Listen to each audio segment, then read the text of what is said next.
Selamat pagi untuk Bapak Ibu yang hadir di tempat ini maupun yang ada di rumah. Kita semua mengucap syukur atas pemeliharaan dan kebaikan Tuhan kepada kita di dalam hidup kita. Sehingga pada hari ini kita sudah memasuki kembali bulan yang baru, bulan November. Kita mau masuk di dalam perlindungan Tuhan. Kita mau buka di dalam penyertaan Tuhan. Bapak Ibu, mari kita mau angkat pujian. Sing hallelujah to the Lord. Sing hallelujah to the Lord. Sing hallelujah. Sing hallelujah. Sing hallelujah to the Lord.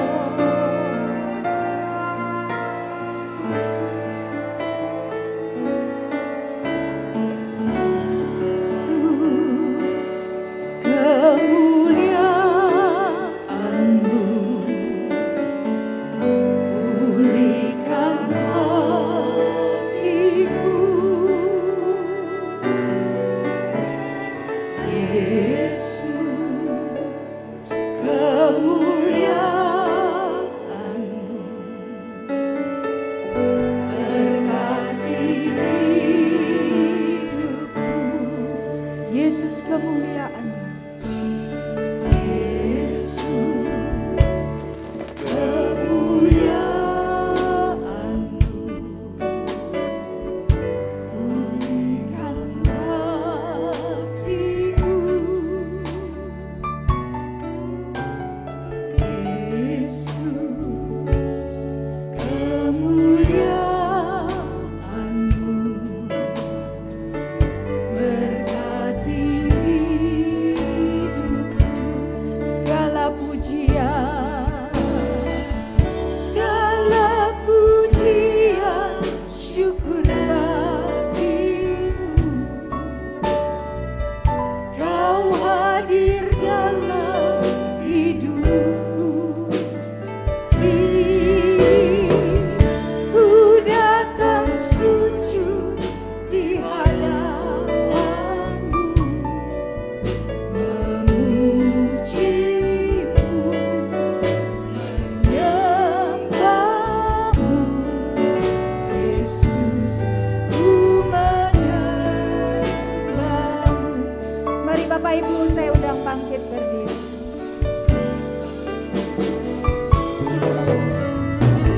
Yesus, kemuliaan-Mu pulihkan hatiku. Bapak Ibu, bawa hati kita ke hadapan Tuhan. Dia akan memulihkan, Dia akan menyembuhkan kita. Bawa semua beban kita ke hadapan Tuhan. Haleluya. Puji Dia, segala pujian, syukur bagimu. Kau hadir dalam hidupku. Kini ku datang sujud di hadapan-Mu,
saudara-saudara semua kita satu dalam doa.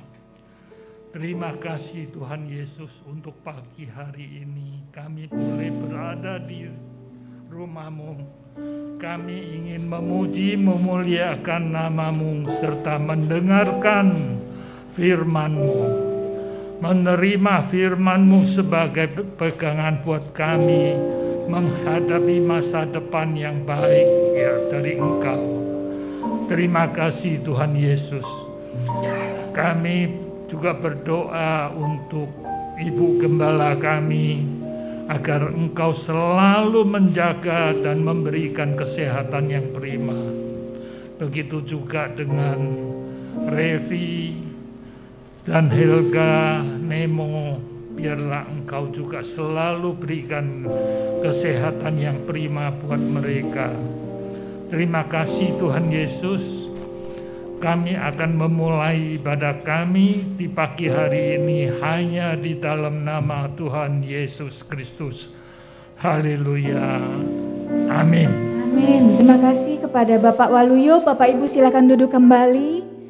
Hari ini kita akan ada perjamuan Tuhan. Bapak Ibu yang di rumah boleh mempersiapkannya. Dan kita mau mengingat kebaikan Tuhan yang sudah melepaskan kita dari dosa. Dia memberikan kita hidup yang baru. Kita angkat pujian, kesaksian anak domba.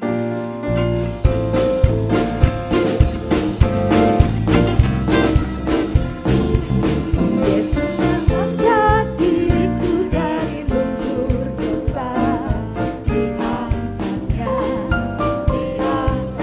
dia menaruhku di atas batu karang. Dan hidup menang selamanya. Yesus memberiku lagu untuk memuji Dia. Sukacita Dia buat hatiku bahagia dalam hadirat-Nya. Dan rindu suka selamanya. Oh haleluya, ku bebas oleh darah Yesus. Aku bebas selamanya. Oh haleluya, ku bebas oleh kesaksian anak domba. Yesus mengangkat diriku dari lumpur dosa. Diangkatnya, Dia menaruhku di atas batu karang. Dan rindu menang selamanya. Yesus memberiku lagu untuk memuji Dia. Sukacita Dia buat hatiku bahagia dalam hadirat-Nya. Dan rindu suka selamanya. Oh haleluya, ku bebas oleh darah Yesus. Aku bebas selamanya. Oh haleluya, ku bebas oleh kesaksian anak domba. Oh haleluya, ku bebas oleh darah Yesus. Aku bebas selamanya. Oh haleluya, ku bebas oleh kesaksian anak domba. Oh haleluya, ku bebas oleh darah Yesus. Aku bebas selamanya. Oh haleluya, ku bebas oleh kesaksian anak domba. Kesaksian anak domba. Kesaksian anak domba. Haleluya Bapak Ibu, sungguh hidup kita diberkati karena kita hidup sebagai orang yang sudah bebas. Amin Bapak Ibu. Karena itu biarlah di dalam hidup kita selalu mau memuji Dia. Kita mau nyanyi haleluya. Aku mau nyanyi tentang Yesus. Bapak Ibu saya undang untuk bangkit berdiri. Haleluya, ku mau nyanyi tentang Dia. Haleluya, ku mau sorak tentang Dia. Haleluya, ku tak dapat hidup tanpa Dia.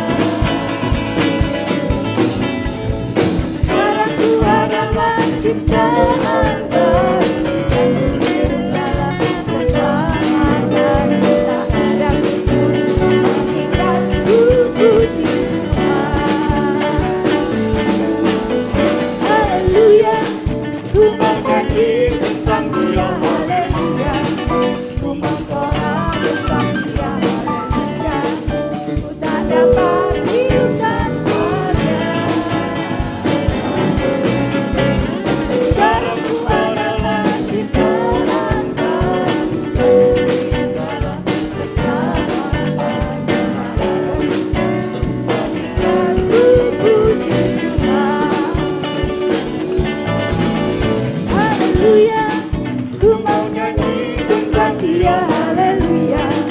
Ku mau sorak tentang Dia, haleluya. Ku tak dapat hidup tanpa Dia.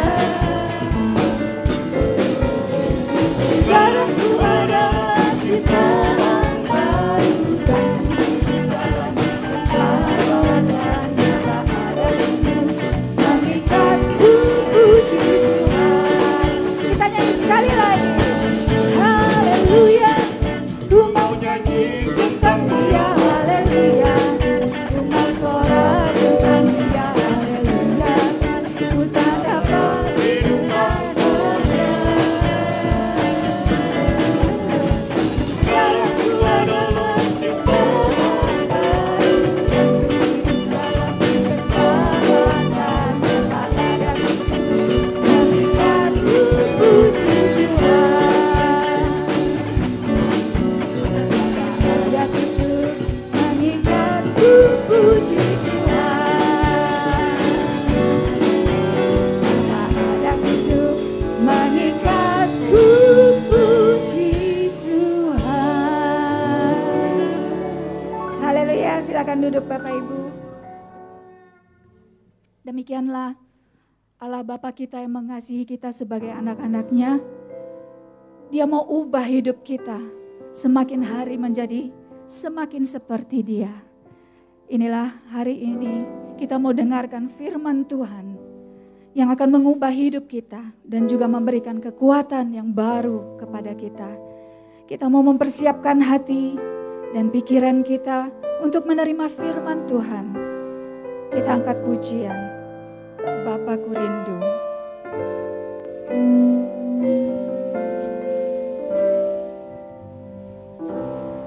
Bapakku rindu menyenangkanmu, ajar lebih dalam untuk mengenalmu.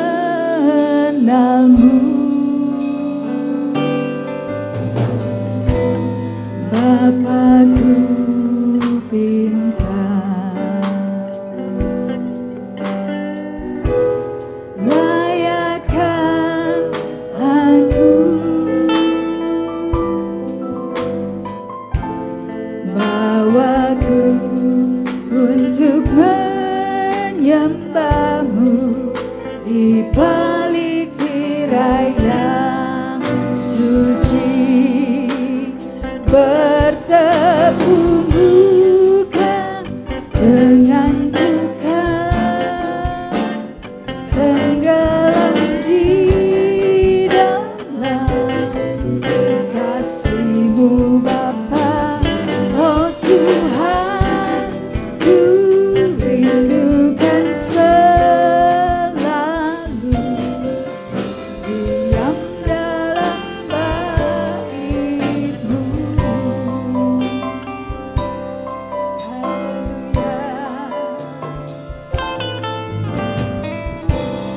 Bapakku rindu menyenangkanmu, ajarku lebih dalam untuk mengenalmu. Bapakku pintar, layakkan aku,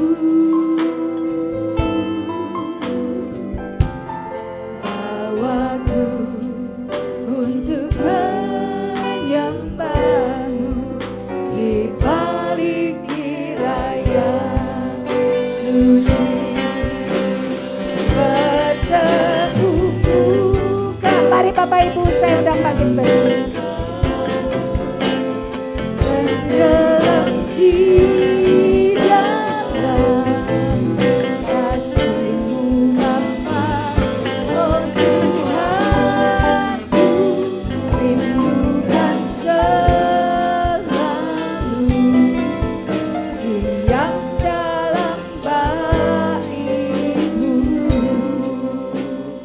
bertemu muka dengan muka, tenggelam di dalam kasih-Mu Bapa. Oh Tuhanku, rindukan selalu diam dalam bait-Mu, diam dalam bait-Mu. Haleluya.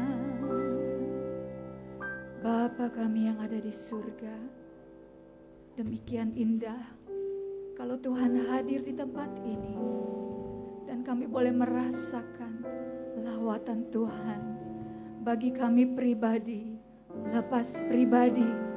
Semua beroleh kekuatan yang baru, semua dibukakan mata rohaninya, melihat ada banyak hal-hal yang baik ada di depan kami. Dengan penyertaan Tuhan, puji dan syukur untuk kebaikan-Mu. Saatnya kami mau mendengarkan firman Tuhan. Kami percaya Engkau sudah persiapkan hamba-Mu yang terbaik yang Tuhan berikan untuk kami pada pagi hari ini. Hanya di dalam nama Tuhan Yesus kami berdoa mengucap syukur. Haleluya. Amin. Silakan duduk Bapak Ibu. Haleluya. Selamat kita berjumpa kembali di ibadah pada bulan November ini.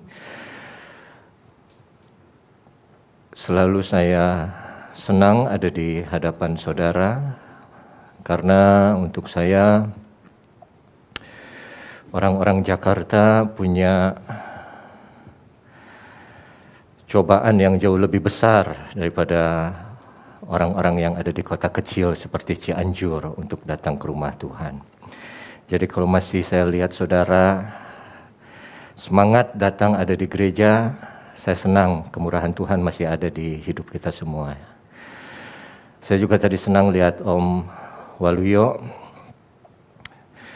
Selalu kalau lihat Om, selalu saya merasa, kalau saya dikasih umur panjang seperti Om Waluyo nanti dan masih tetap boleh datang ibadah, itu sungguh rasa syukur yang sangat besar kepada saya.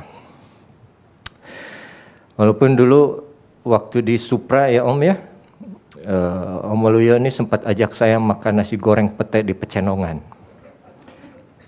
Tapi sampai sekarang tidak pernah kejadian. Bukan karena Om Waluyo-nya. Om Waluyo sempat bilang ke saya, nanti Rev kalau ada di Jakarta kamu telepon saya. Dan memang saya yang selalu nggak sempat telepon. Dan kalau mau telepon nggak enak ajak yang lebih tua gitu. Jadi sungkan. Jadi akhirnya nggak pernah kejadian ya Om ya. Mungkin sampai sekarang tukang nasi gorengnya udah nggak ada. Tapi Tuhan baik ya. Tuhan gantikan buat saya nasi goreng dari Om Alfred ya, atau Tante Yuli keluarganya. Itu juga nasi goreng yang enak. Dan petenya dari Tante Ing, sambal goreng pete. Jadi Tuhan tidak pernah salah saudara ya. Mungkin saya tidak dapat janji dari Om Waluyo, tapi Tuhan kasih nasi goreng dan pete dari keluarga yang lain. Baik saudara yang kekasih, tema yang diberikan oleh Ibu Gembala pada bulan ini adalah dapat dipercaya, seperti yang saudara bisa lihat di depan. Pada akhir-akhir ini, kalau saudara tahu, di Indonesia sedang ramai satu pengadilan ya. Pengadilan terhadap pembunuhan Brigadir Yosua. Dan itu sampai disiarkan secara langsung. Hampir setiap hari selama ada sidang itu disiarkan. Dan saat keterangan saksi-saksi yang ada di persidangan, ada beberapa saksi yang berbeda-beda. Padahal mereka ada di tempat dan waktu yang sama. Nanti saksi asisten rumah tangga yang perempuan bilang kejadian di rumah yang pertama. Asisten rumah tangga yang pria bilang kejadian ada di rumah yang kedua. Nanti yang lain bilang yang datang pertama adalah ABCD. Yang satu lagi yang bilang yang pertama datang DEFG. Ada banyak kesimpang siuran. Mereka bicara tidak sama. Dan mana yang bisa dipercaya? Kita tidak tahu mana yang bisa dipercaya. Karena rupanya manusia atau yang dapat dipercaya pada akhir zaman ini adalah sesuatu yang langka. Tidak saja manusia, tapi kabar-kabar yang bilang bahwa tahun 2023 adalah masa yang sulit, resesi dunia. Itu nyata di depan mata. Ada yang bilang begitu. Ada yang presiden kita bilang 2023 gelap. Tapi ada juga yang bilang ekonomi Indonesia tidak seperti ekonomi bangsa yang lain. Kita lebih baik. Jadi kita tidak akan mengalami hal yang sama seperti bangsa lain. Mana yang bisa dipercaya? Susah untuk kita. Untuk menempatkan hati kita. Mana yang kita mau pegang kata-katanya. Karena semua itu ada dasarnya. Cuman satu dari dulu yang bisa dipercaya selalu. Yaitu firman Tuhan. Karena firman Tuhan ini adalah firman-Nya dari Allah. Dan dia tidak pernah berubah dari dulu sampai sekarang. Dan dia selalu relate dengan sesuatu yang terjadi. Makanya pada pagi hari ini kita mau belajar dari satu ayat yang kita mau buka dulu saudara. Dalam Nehemia 7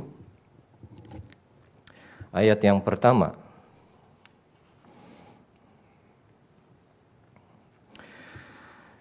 Saya bacakan sampai ayat yang kedua ya. Setelah tembok selesai dibangun, aku memasang pintu-pintu. Lalu diangkatlah penunggu-penunggu pintu gerbang, para penyanyi dan orang-orang Lewi. Ayat 2, pengawasan atas Yerusalem aku serahkan kepada Hanani, saudaraku, dan kepada Hananya, panglima benteng, karena dia seorang yang dapat dipercaya dan yang takut akan Allah lebih daripada orang-orang lain. Di ayat yang barusan kita baca, saudara perlu ketahui ada satu orang yang memberikan kepercayaan kepada Hanani dan Hananya. Siapa orang itu? Namanya Nehemia. Sedikit saja, Nehemia ini siapa? Nehemia ini adalah orang Yahudi yang waktu pembuangan 70 tahun di Babilonia, dia termasuk yang dibuang ke sana. Dan dia lalu kembali ke Yerusalem untuk bangun tembok. Setelah selesai itu tembok Yerusalem yang hancur dibangun, lalu dia serahkan kepada dua orang ini, Hanani dan Hananya. Karena dia harus kembali ke Babilonia atau ke Persia. Hanani dan Hananya ini siapa? Yang satu orang adalah saudaranya Nehemia, yang satu orang adalah panglima benteng. Kita agak sulit mau belajar bagaimana contoh atau ciri-ciri orang yang dipercaya dari kedua tokoh ini, karena ceritanya tidak banyak di dalam buku Nehemia ini.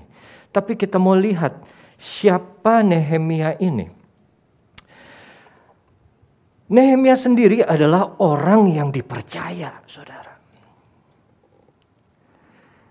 Nehemia bukan orang Yahudi biasa yang waktu dibuang ke Babilonia, orang-orang Yahudi yang hidup sehari-hari. Mereka bekerja kasar, mereka menanam, atau mereka membangun, buruh kasar. Tidak.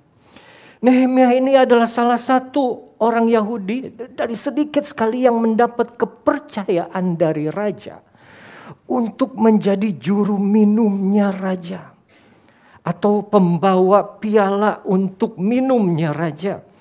Coba kalau kita buka di Nehemia 2 ayat 1. Pada bulan Nisan tahun ke-20 pemerintahan Raja Artasasta, ketika menjadi tugasku untuk menyediakan anggur, aku mengangkat anggur dan menyampaikannya kepada raja. Karena aku kelihatan sedih yang memang belum pernah terjadi di hadapan raja. Dari situ kita tahu dia punya jabatan adalah pengangkat anggur. Saudara yang kekasih, seorang yang dipercaya menjadi pembawa anggur untuk seorang raja, itu bukan orang yang sembarangan. Dia orang yang betul-betul dipercaya oleh raja itu sendiri. Kenapa? Karena nyawa si raja ada di tangan juru minumnya. Pekerjaan Nehemia seperti saudara ketahui, zaman dulu raja setiap ada perjamuan kerajaan, di mana ada meja besar, ada tamu-tamu dari kerajaan. Setiap raja mau minum, nah ada seorang yang membawakan anggur itu. Dia bawa anggur itu dari bejananya, lalu dia tuangkan ke gelas. Ini tugas si Nehemia. Dia tuangkan ke cup, ke piala. Dari piala itu dia tuangkan ke tangan kirinya. Terus dia minum dari tangan kirinya itu. Dan kalau dia aman, kalau dia tidak apa-apa, artinya anggur ini tidak beracun. Itu yang diberikan kepada raja. Satu posisi yang spesial. Satu posisi yang khusus.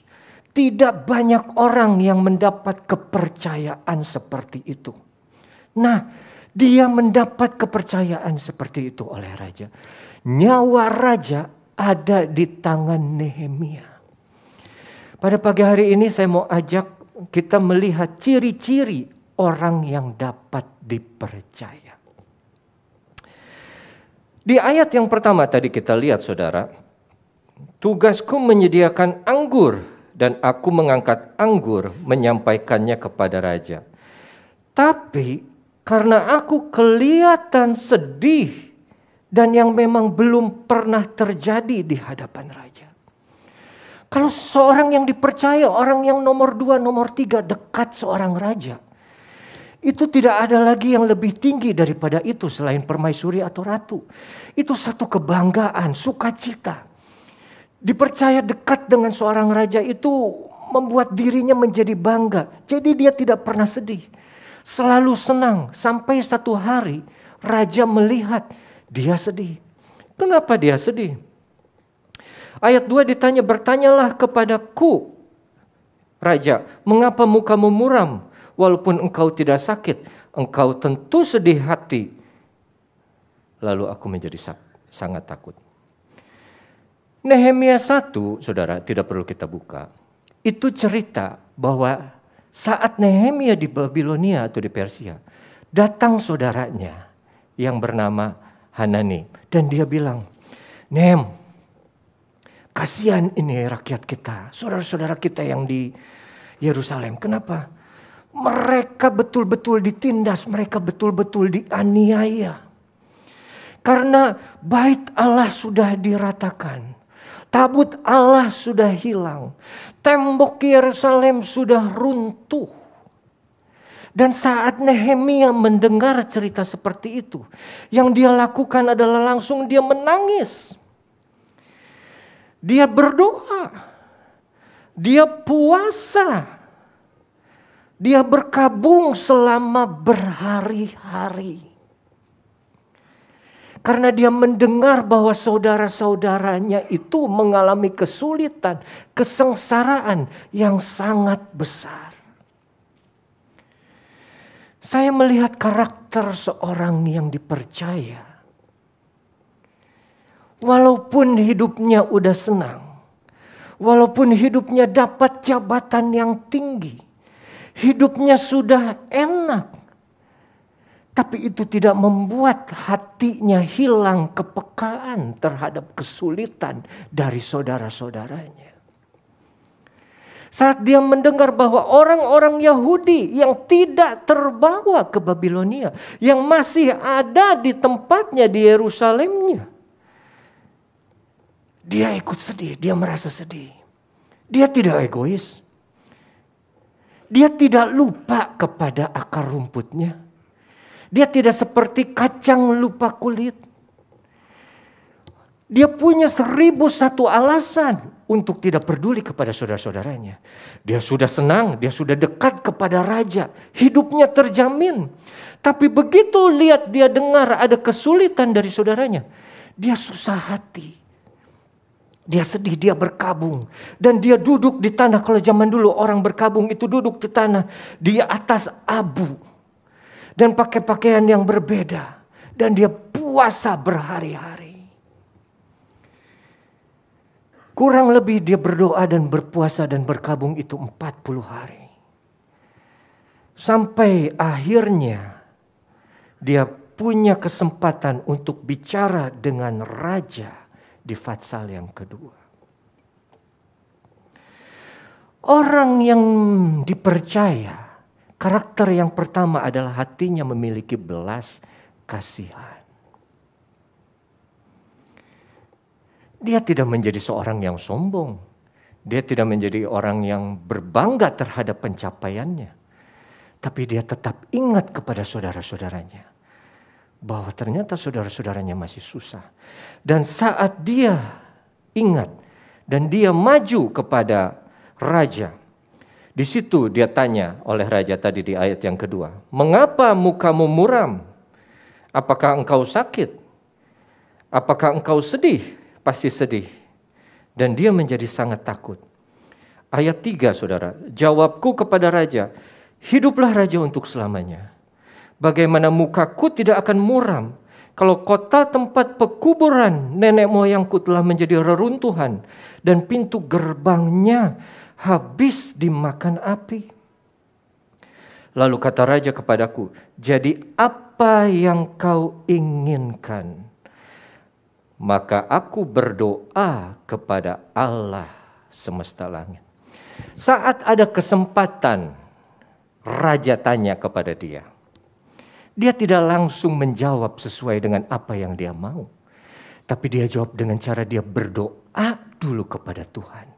Dia minta jawaban dari Tuhan. Dia tidak mau jawaban yang keluar dari mulutnya adalah keinginan hati dia sendiri. Tapi keinginan hatinya Tuhan. Orang yang dapat dipercaya, dia tidak asal ngomong. Sebelum ngomong dia akan selalu bertanya dulu, berdoa dulu kepada Tuhan. Tuhan, apakah ini yang harus aku jawab? Tuhan, apa jawaban yang harus aku berikan? Karena dia tahu hidupnya di tangan Tuhan. Kalau saudara percaya hidup kita di tangan Tuhan, kita tidak akan seenaknya saja. Kita tidak akan seenaknya bicara. Mau apapun yang kita sampaikan atau kita beri jawaban, kita akan bertanya dulu kepada Tuhan. Tuhan, apakah ini sejalan dengan kehendak-Mu? Tuhan, apakah ini sejalan dengan rencanamu? Dan saat raja bertanya, apa maumu? Oh, saudara, ini yang tanya raja yang paling besar di zaman itu. Apa yang kita mau, dia pasti berikan. Tapi Nehemia saat dia mau menjawab, dia berdoa. Dan setelah dia berdoa, di ayat 4, kemudian jawabku kepada raja, jika raja menganggap baik dan berkenan kepada hamba-Mu ini, utuslah aku ke Yehuda, ke kota pekuburan nenek moyangku, supaya aku membangunnya kembali.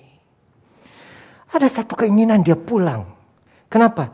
Karena dia ingin pulang ke pekuburan nenek moyangku. Saudara, kita kalau punya anak saja, anak kita makin, saya nggak bisa anak kita karena anak saya masih kecil. Anak saudara makin besar. Sekolah, kuliah, terus kerja. Saudara sebagai orang tua, senang tidak kalau anak saudara ingat kepada saudara? Tapi sering kali kita temukan berapa banyak anak yang susah untuk kembali ke rumah orang tua. Saya baru nonton film itu di Netflix tuh yang saya lupa judulnya, tapi mengenai film Indonesia, keluarga Batak gitu, yang dia punya anak 3 orang di perantauan. Kalau sudah besar susah sekali mau ketemu orang tua. Dipanggil tuh susah banget. Orang tua yang sudah membesarkannya mau ngobrol aja susah. Mau ada waktu bersama aja susah. Tapi Nehemia, dia walaupun mungkin orang tuanya sudah tidak ada, tapi dia tetap punya hati untuk kembali kemana, dari mana tempat dia berasal. Ini yang saya suka. Tidak ada yang suruh. Hanani pun bilang, ayo kamu kembali. Tidak, dia tidak bilang. Dia tidak bilang, ayo kamu balik lagi, bantu kamu. No.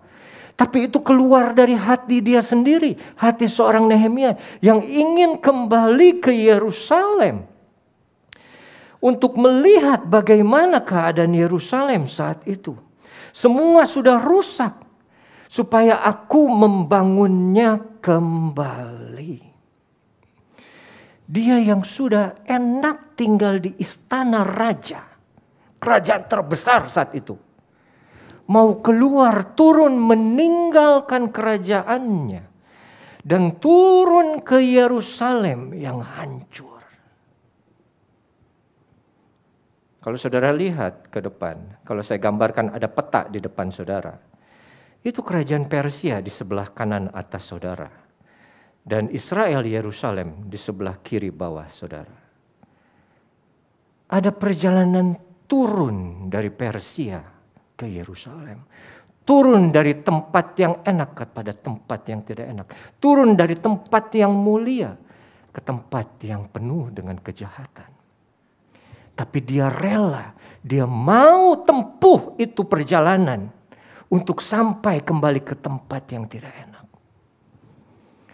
Orang yang dapat dipercaya, dia mempunyai hati untuk melakukan lebih daripada orang lain. Dia punya hati untuk mau mengerjakan hal yang orang lain tidak mau kerjakan. Boro-boro orang lain mau kerjakan, kepikiran pun tidak mau. Saya sudah enak. Buat apa saya susah-susah lagi pergi ke sana? Tapi hati orang yang dipercaya, yang bisa dipercaya. Dia tinggalkan semua keadaan mewahnya. Dan dia mau turun ke Yerusalem yang sudah rusak. Tidak terikat kepada jabatan.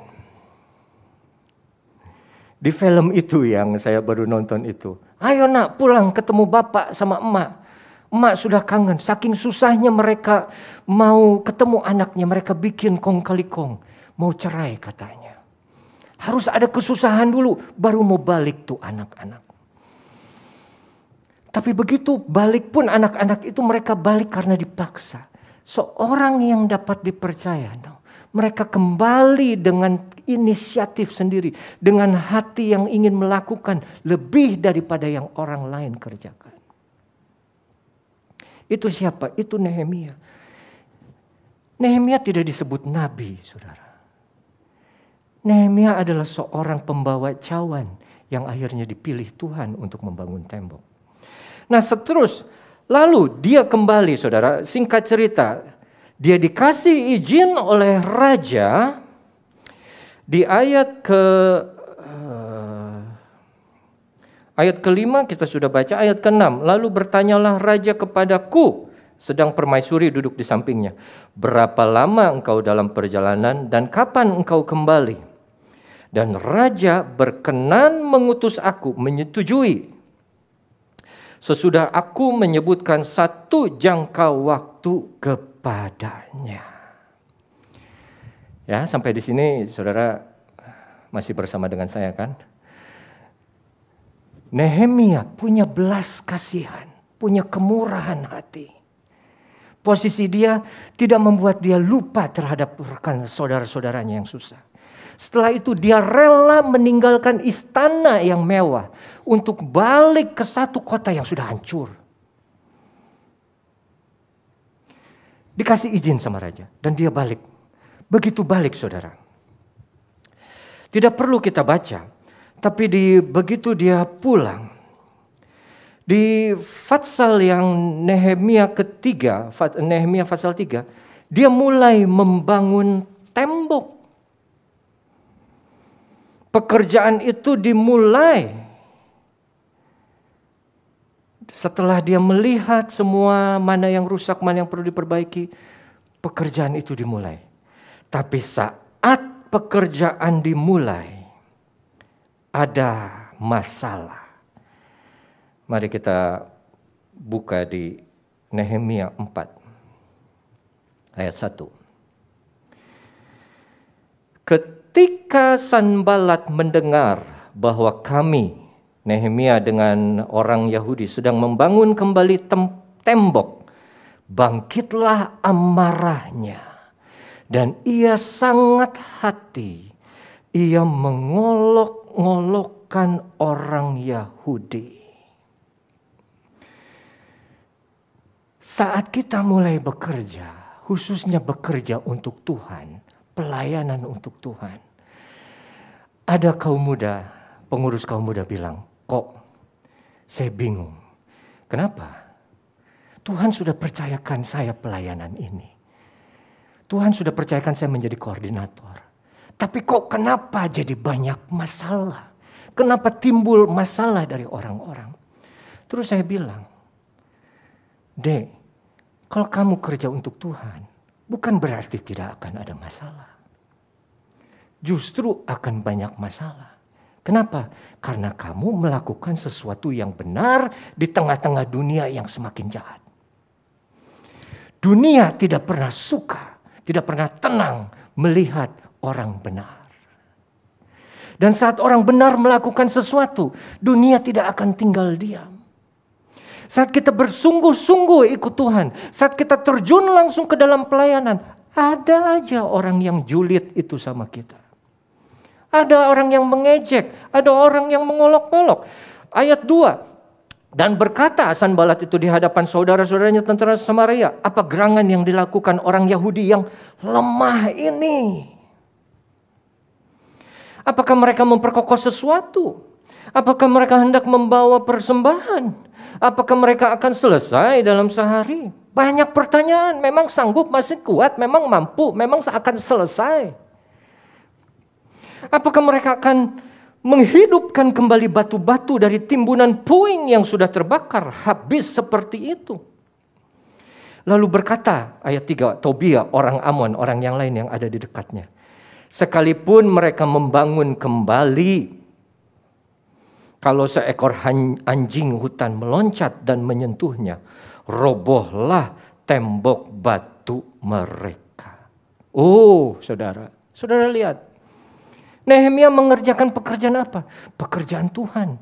Pekerjaan baik buruk? Baik, dia bangun kembali tembok suci. Tapi apa yang dia terima saat dia mulai bekerja, mulai membangun, itu ejekan, hinaan, olokan datang kepada dia. Emang lu sanggup? Emang lu bisa? Ingat siapa lu dulu. Ingat, gua tahu lu dulu ngapain. Gua tahu lu dulu pergi ke klub mana aja. Gua tahu lu dulu narkotiknya apa aja. Gua tahu lu dulu minum obat apa aja. Dan apa yang saya omongkan, itu bukan ilustrasi, saudara. Itu adalah contoh kehidupan. Itu ada. Saat dia aktif, terjun, memang masa lalunya tidak baik. Tapi saat dia menyerahkan diri dan dia melayani, ada orang yang ngomong seperti itu. Kenapa? Karena saat kamu mulai mengerjakan pekerjaan Tuhan, setan tidak akan diam.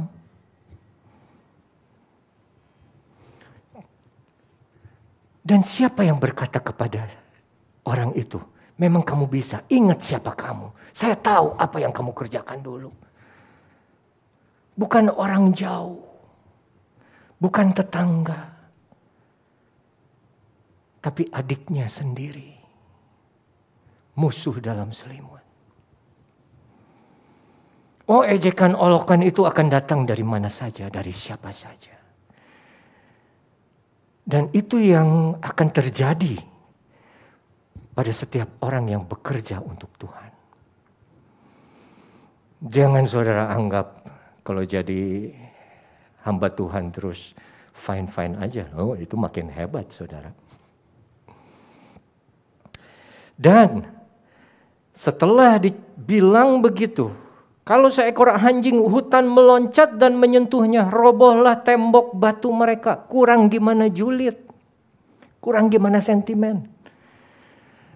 Apa yang lu buat gak akan ada hasilnya. Cuman tahan sebentar lah. Nanti juga lu balik lagi ke lu yang dulu. Siapa sih lu? Memang bisa.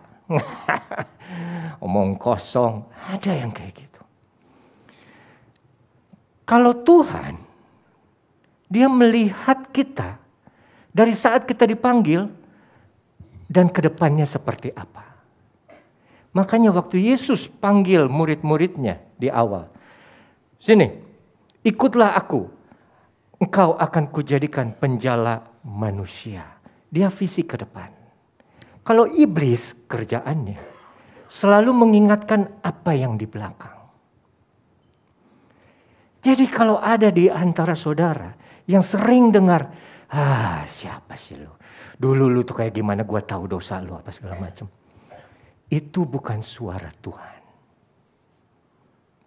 Itu suara iblis. Suara iblis selalu membuat kita untuk merasa tidak layak. Tidak mampu. Sia-sia. Karena siapa kita dulu. Tapi justru kita menjadi seperti kita sekarang. Karena Yesus sudah membayar apa perbuatan kita dulu. Untuk menyediakan kehidupan di masa depan. Nehemia saat dia mendengar orang-orang bicara seperti itu. Anjing pun akan menyentuhnya terus hancur. Ayat 4. Ya Allah, dengarlah bagaimana kami dihina. Dia doa, saudara. Dia gak balik ngomong. Dia gak balik julid, dia doa. Dia mungkin tidak merespon terhadap kata-kata seperti itu. Tapi dia doa. Dan selalu saya bilang saya selalu belajar dari ayah saya gitu ya, dalam satu sisi di mana ada saatnya orang-orang julid kepada dia atau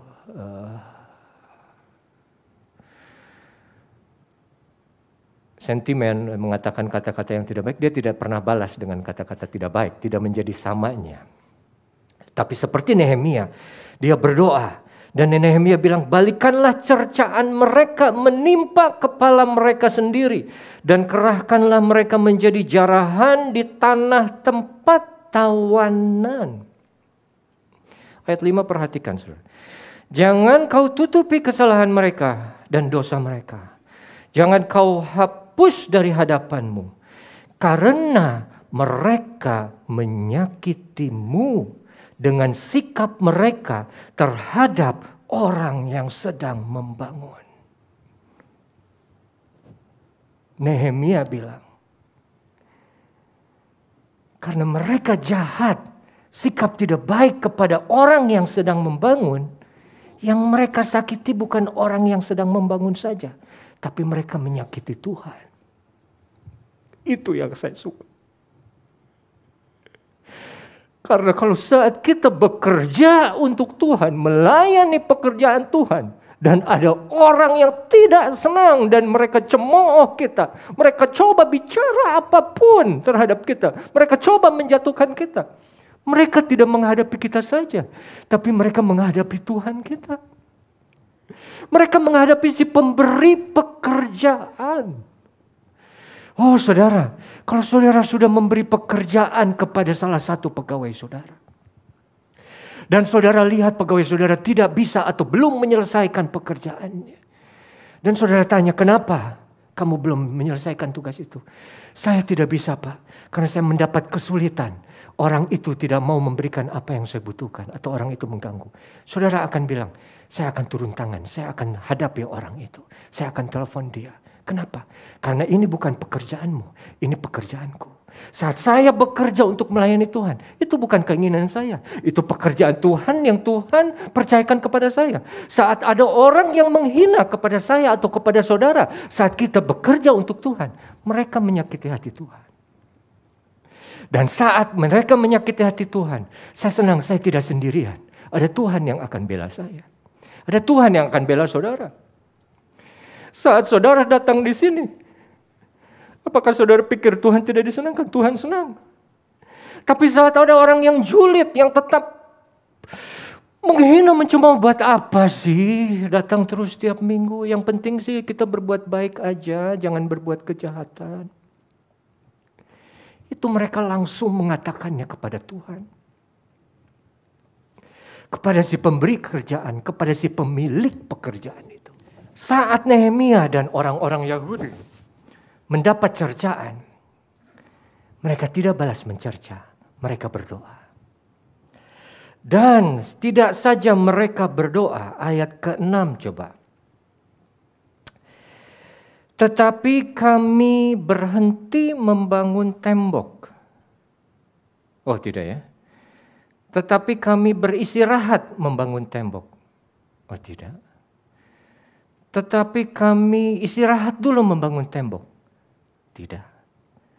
Tapi apa di situ saudara? Tetapi kami terus membangun tembok. Tidak ada yang bisa hentikan orang-orang yang sudah dipercaya oleh Tuhan. Jangan pernah berhenti di tengah jalan. Orang boleh ngomong apa saja. Tapi kalau Tuhan sudah kasih visi itu, Tuhan sudah kasih beban pelayanan itu kepada saudara, jangan pernah berhenti. Kita tahu siapa yang tidak suka lihat orang bekerja untuk Tuhan. Tapi Nehemia tidak hanya berdoa. Tapi kalau pepatah Latin bilang ora et labora, berdoa dan bekerja. Tapi kami tidak berhenti, kami jalan terus. Kami tidak mau dengar orang-orang itu. Ya kami susah, kami takut. Dikatakan takut sebetulnya. Tapi karena Tuhan campur tangan, Tuhan bela. Kami terus membangun tembok. Sampai setengah tinggi dan sampai ujung-ujungnya bertemu. Karena seluruh bangsa bekerja dengan segenap hati. The people had a mind to work. Kalau pengertiannya, orang-orang itu menempatkan pikiran dan hatinya kepada pekerjaan yang sedang dikerjakan. Orang boleh bilang apa yang saya kerjakan mungkin tidak berkenan di hadapan Tuhan. Tapi saya tidak mau dengar itu. Saya tidak mau percaya itu. Saya hanya mau tetap berdoa saat ada orang berkata seperti itu. Dan saya mau tetap terus mengerjakan apa yang Tuhan sudah percayakan. Apakah susah? Susah, saudara. Tidak ada satu cerita yang mudah saat seseorang mengerjakan pekerjaan Tuhan. Tapi orang yang dapat dipercaya seperti Nehemia, dia punya belas kasihan. Dia mau pergi lebih, melakukan lebih daripada yang orang lain lakukan. Dan dia, saudara, tidak saja kami terus membangun. Tapi buka di Nehemia 6 ayat 15. Maka selesailah tembok itu dalam waktu 52 hari. Tanda terakhir orang yang dapat dipercaya, dia akan bekerja terus sampai selesai. Itu orang yang dapat dipercaya. Yesus sendiri pernah dia berdiri dan menatap Yerusalem dari Bukit Zaitun dan dia menangis. Oh Yerusalem, Yerusalem. Betapa aku merindukan mengumpulkan kamu seperti induk ayam yang rindu mengumpulkan anak-anaknya di bawah sayapnya. Yesus sendiri juga mau dia tinggalkan surga mulia untuk turun ke dunia yang sudah rusak, yang sudah kotor. Untuk apa? Untuk menolong saudara dan saya. Tapi saat Yesus turun menjadi manusia dan dia bekerja di pelayanannya 3,5 tahun. 30 tahun awal tidak pernah dibilang apa yang dikerjakan. Tapi 30 tahun pertama tidak juga pernah ditulis ada orang yang melawan atau yang menginginkan dia mati. Tapi saat dia mulai pelayanan di 3 tahun setengah terakhir dari hidupnya, banyak orang yang ingin dia mati. Saat kita bekerja untuk Tuhan, akan ada tantangan, akan ada hambatan, akan ada tekanan, ada akan sengsara. Mungkin sengsaranya tidak fisik, tapi hati kita. Itu semua untuk menggagalkan rencana Tuhan yang sudah disiapkan oleh Dia yang besar di dalam hidup saudara dan hidup saya. Tapi apa Yesus berhenti? Saat ada orang yang mencemooh Dia, yang menginginkan Dia mati, apa Dia tanggapi? Tidak. Dia terus berjalan, terus mengerjakan pekerjaan dari Bapaknya, dari apa yang harus dia kerjakan. Sampai mana? Sampai dia mati di kayu salib dan dia bilang, Tetelestai, it is finished. Ini sudah selesai. Tanda orang yang dapat dipercaya pada akhirnya, dia akan mengerjakan tugasnya sampai selesai. Yesus sudah mengerjakan tugas dia sampai selesai di kayu salib. Sekarang bagian kita mengerjakan tugas yang Tuhan sudah beri kepada kita. Apakah kita bisa mengerjakannya sampai selesai? Saya undang pemain musik dan singer maju ke depan. Saya mau tutup dengan satu reflection. Orang yang dapat dipercaya tidak selalu mendapat kepercayaan. Sebaliknya, orang yang mendapat kepercayaan tidak selalu dapat dipercaya. Saya tidak tahu kondisi di mana saudara berada sekarang ini. Apakah saudara bisa dipercaya tapi belum dapat kesempatan untuk dipercayakan? Tapi kalau saudara mendapat kepercayaan, cobalah kita mau menjadi pribadi-pribadi yang dapat dipercaya. Yang mau mengerjakan sampai akhir, sampai beres. Jangan berhenti di tengah jalan. Karena itu bukan karakter Tuhan kita Yesus Kristus. Kalau dia berhenti di tengah jalan tidak sampai kayu salib, tidak akan ada kita semua di ruangan ini. Tidak akan ada nama kita yang tercatat dalam buku kehidupan. Hanya Yesus yang dapat dipercaya. Dan biarlah dia juga yang boleh terima segala kepercayaan dari kita. Saudara senang punya Tuhan yang dapat dipercaya? Puji Tuhan. Biarlah Tuhan juga boleh melihat kita menjadi umatnya yang dapat dipercaya oleh Tuhan. Terima kasih Tuhan. Terima kasih saudara, demikian firman Tuhan pada pagi hari ini. Kita siapkan hati kita untuk menerima perjamuan suci. Saya undang para pelayan perjamuan suci untuk maju. Hanya Kau Tuhan di hidupku. Kau berikan hidup yang baru. Darah-Mu menyucikan, pulihkan hatiku. Ku nyatakan Kaulah segalanya. Engkaulah sumber pengharapan. Sanggup menyembuhkan. Jiwaku pun berserah Hanya kepada-Mu, Yesus, Kaulah segalanya.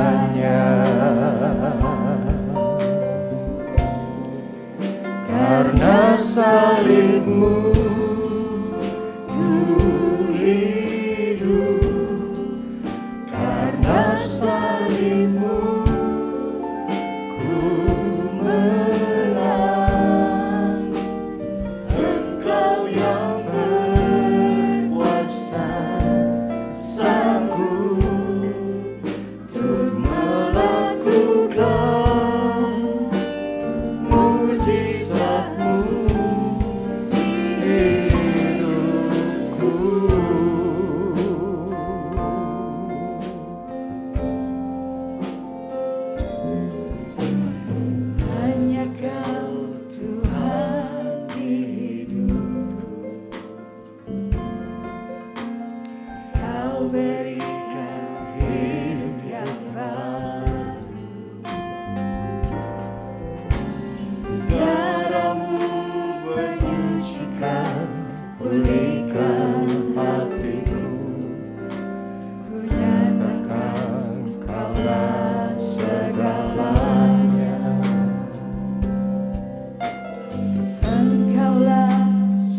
Kuasa-Mu sanggup menyembuhkan. Jiwaku pun berserah hanya kepadamu.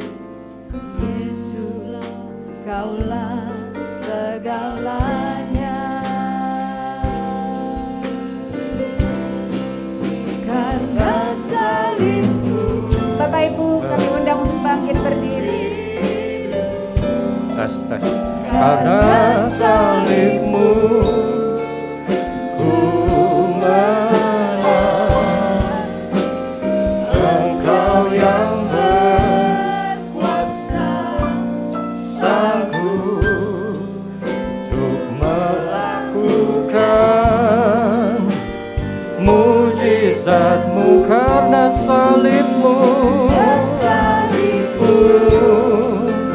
ku hidup. Karena salib-Mu ku menang. Engkau yang berkuasa sanggup untuk melakukan mujizat-Mu di hidupku.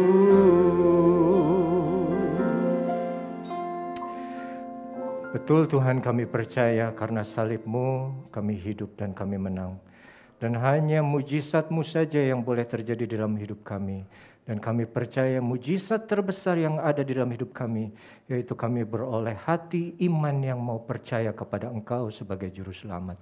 Terima kasih Tuhan, Engkau yang sudah membuat kami semua ada pada pagi hari ini di dalam ibadah ini. Kami bersyukur untuk setiap pujian yang kami boleh naikkan. Kami masih memuji nama-Mu dan juga kami masih mendengar firman-Mu.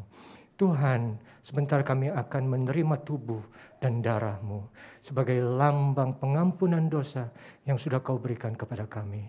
Bapa yang baik, Tuhan Yesus yang kami kasihi, Roh Kudus yang kami senantiasa rindukan, biarlah kami boleh mendapatkan kepercayaan daripada Engkau. Kami boleh menjadi orang-orang yang dapat dipercaya. Seperti Engkau sendiri Yesus menjadi pribadi yang dapat dipercaya. Biarlah jadikan kami orang-orang yang punya belas kasihan. Jadikan kami orang-orang yang mau melakukan lebih daripada yang diminta. Jadikan kami orang-orang yang mau bekerja tidak berhenti sampai selesai. Terima kasih Tuhan, terima kasih Bapa. Sebentar kami akan menerima tubuh-Mu ini. Ampuni hati kami Tuhan, seperti kami mengampuni orang lain yang salah seperti kepada kami. Layakan kami, sucikan kami untuk menerima tubuh-Mu. Mari saudara, kita angkat tinggi-tinggi roti ini di atas kepala kita. Dan kita percaya bahwa inilah tubuh mana dari surga yang turun ke dunia, yang dipecah-pecahkan untuk kita. Yang daripadanya kita beroleh kemenangan hidup yang baru, dan dari bilurnya juga kita mendapat kesembuhan. Oleh karena itu pada malam itu dia mengambil roti dan mengucap syukur, lalu memecah-mecahkannya sambil berkata, "Inilah tubuhku yang diserahkan bagi kamu. Berbuatlah ini menjadi peringatan akan aku." Mari saudara kita makan tubuh Kristus ini di dalam nama Tuhan Yesus Kristus. Haleluya.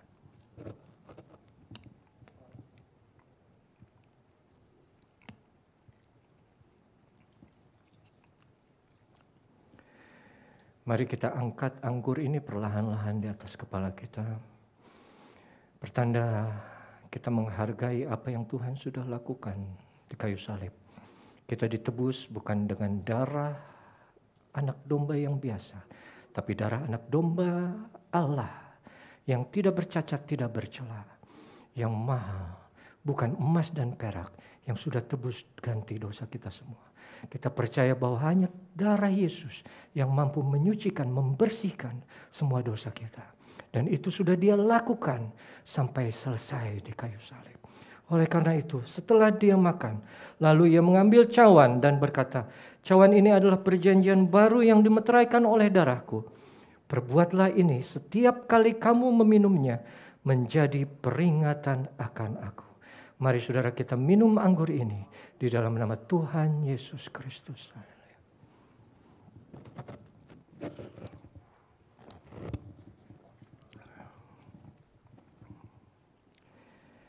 Kita nyanyikan lagu yang tadi refrennya saja, karena salibmu.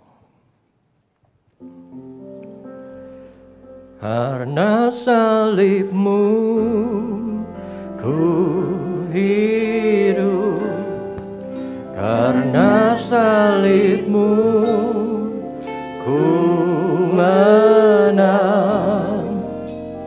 Engkau yang berkuasa, sanggup untuk melakukan mujizatmu. Karena salibmu. Dengan kasih Kristus saya undang Bapak Joko untuk maju dan berdoa.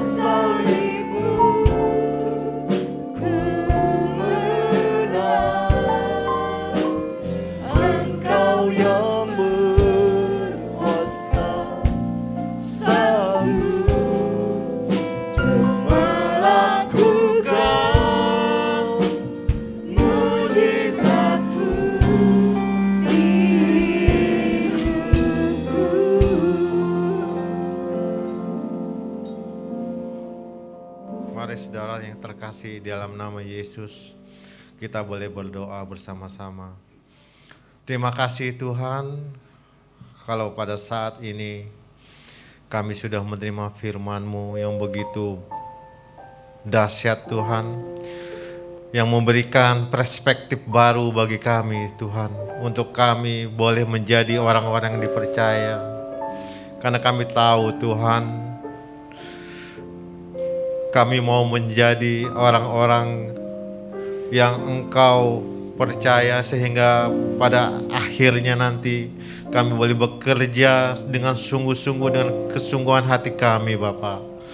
Terima kasih Yesus untuk firman-Mu yang memberi kekuatan bagi kami, yang memberi sukacita bagi kami Bapa. Biar kiranya kalau saat sekarang ini, kalau ada umat-Mu yang sakit boleh disembuhkan. Kalau ada umat-Mu yang susah boleh Engkau hibur Tuhan. Terima kasih Yesus. Berkati hamba-Mu Revi Tuhan, dimanapun hamba-Mu berada. Kiranya Kau tambah-tambahkan dia Tuhan hikmat yang dari surgawi.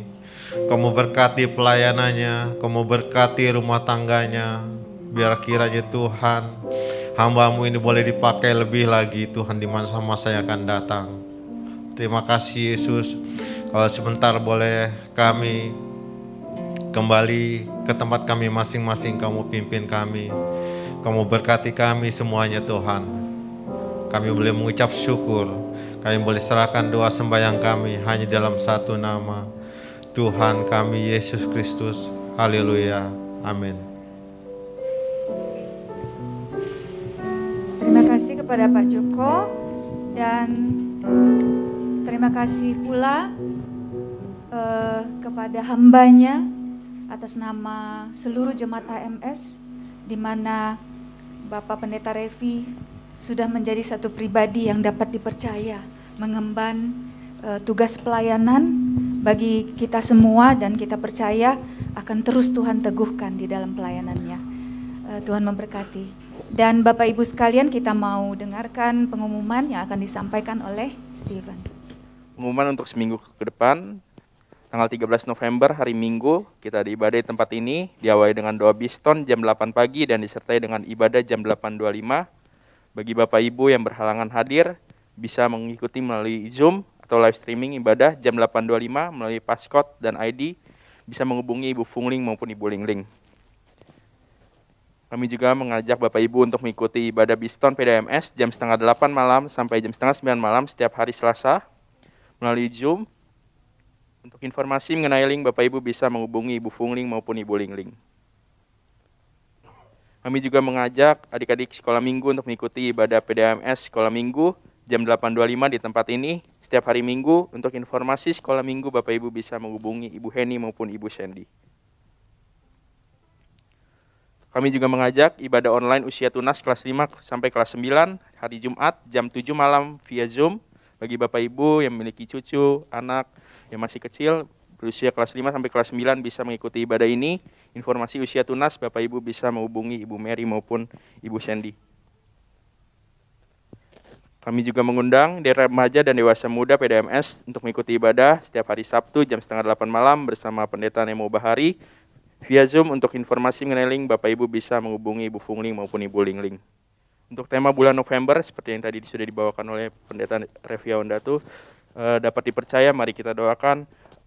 Tema ini bisa menguatkan kehidupan kita di dalam kehidupan sehari-hari. Kami juga menghimbau Bapak Ibu untuk tetap duduk di tempat masing-masing dan mengikuti arahan asyir setelah ibadah selesai dan tetap menjaga protokol kesehatan. Setelah ibadah selesai juga Bapak Ibu bisa masukkan persembahan ke dalam kotak persembahan yang berada di luar ruangan. Sekian pengumuman dari saya, Happy Sunday and God bless you. Ya, terima kasih kepada Saudara Steven. Bapak Ibu, kita akan sebentar menunggu anak-anak kita yang ada di sekolah minggu yang pada hari ini akan bersama-sama kita doakan. Nanti dengan hormat Bapak Pendeta Hendrik Kawu yang akan memberikan doa berkat bagi anak-anak sekalian. Mari Bapak Ibu kita bangkit berdiri. Kita mau tutup dengan mengangkat pujian, sembah dan puji. Sembah dan puji penuhi tatamu. Sembah dan puji penuhi tatamu. Sembah dan puji penuhi tatamu. Yesus Tuhan adalah Raja. Sembah dan puji, sembah dan puji penuhi tatamu. Sembah dan puji penuhi tatamu. Bapak Pendeta Hendrik, puji penuhi tatamu. Yesus Tuhan adalah Raja. Yesus Tuhan adalah Raja.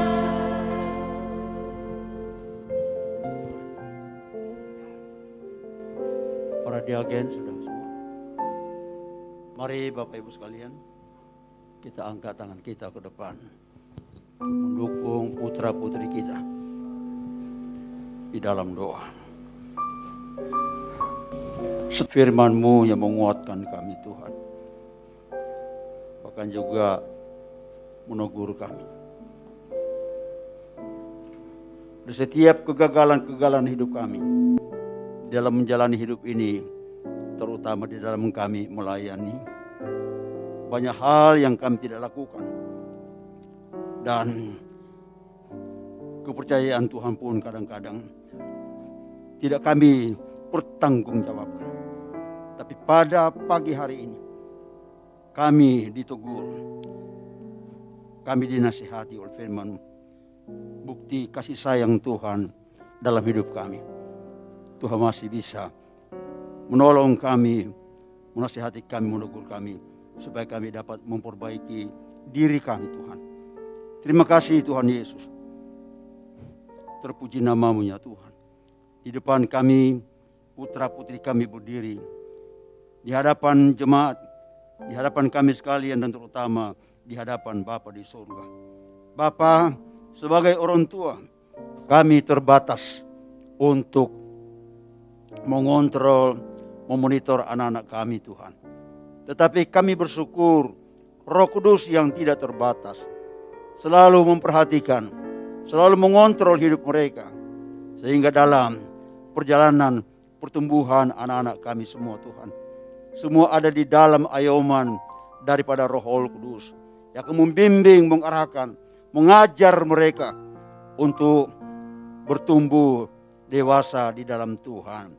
Tolong mereka Bapa, jauhkan anak-anak kami, putra-putri kami dari segala virus-virus penyakit menular, penyakit sampar apapun. Jauhkan semua anak-anak kami Tuhan, sehingga Tuhan, anak-anak kami ada dalam kondisi tubuh yang sehat karena anugerah Tuhan. Demikian pun dalam pendidikan mereka. Tuhan, Engkau memberkati, memberi hikmat, memberi kemampuan, memberi kepandaian, kepintaran. Supaya anak-anak kami Tuhan akan berbeda dengan orang-orang yang ada di dunia. Orang-orang yang tidak menyembah kepada Tuhan. Anak-anak kami Tuhan adalah anak-anak yang dikasihi, yang dipelihara dan dijagai oleh Tuhan. Melebihi kemampuan kami sebagai orang tua. Terima kasih banyak Bapa. Berkati orang tua daripada anak-anak yang berdiri di depan ini Bapa. Dan kehidupan mereka, jadikan mereka orang tua yang bijak di dalam mendidik, mengarahkan, membesarkan anak-anak ini. Supaya anak-anak ini bertumbuh ke arah Kristus. Terima kasih banyak Bapa. Terpujilah nama-Mu ya Tuhan. Firman-firman yang diajarkan kepada mereka, itu akan bergerak dalam jiwa roh mereka. Sehingga mereka Tuhan menjadi anak-anak yang cerdas, menjadi anak-anak yang pintar Tuhan. Dan terlebih takut akan Tuhan menjadi bagian hidup mereka. Terima kasih Bapa, terpujilah nama-Mu kekal selama-lamanya. Haleluya. Ada yang berulang tahun, ada 2 orang. Ane. Ada Ane. Ya, anak sekolah minggu. Tuh, bisa tetap berdiri. Bapa, kami mengangkat tangan kami bagi saudari kami Ane dan juga Monik Tuhan. Hari ini Engkau tambahkan umur mereka. Kami percaya ini bukan kuat hebat gagah mereka, merawat memulihara tubuh mereka sehingga umur ditambah, tapi semata-mata karena anugerah Tuhan. Doa kami Tuhan menyertai mereka. Tuhan terus memberikan kekuatan, memberikan kemampuan Tuhan dalam hidup mereka. Dan membuat mereka berhasil dalam hidup mereka. Apapun yang mereka kerjakan, dan mereka berharap bergantung hanya kepada Tuhan. Jauhkan dari hal-hal yang tidak baik. Jauhkan dari hal-hal yang jahat. Dan biar mereka tetap bertumbuh percaya sungguh-sungguh kepada Tuhan.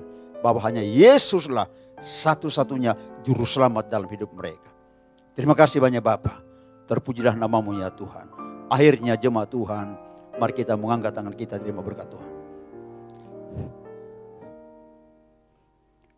Berbahagialah orang yang tidak menurut nasihat orang fasik. Yang tidak berjalan di jalan orang berdosa. Dan yang tidak duduk di tengah-tengah pencemooh. Tetapi yang kesungkaannya merenungkan firman Tuhan siang dan malam. Hidupnya bagikan pohon yang ditanam di tepi aliran sungai. Berbunga lebat, berbuah lebat. Dan apa saja yang diperbuatnya berhasil. Terima berkat daripada Allah Bapa. Kasih daripada Tuhan kita Yesus Kristus. Penghiburan, kekuatan, kemenangan daripada Allah Roh Kudus. Mulai pada pagi hari ini sampai Maranatha. Tuhan Yesus datang kali yang kedua. Menjemput kita yang percaya kepadanya di awan-awan permainnya. Dalam nama Tuhan Yesus Kristus. Haleluya. Semua yang percaya berkata, amin.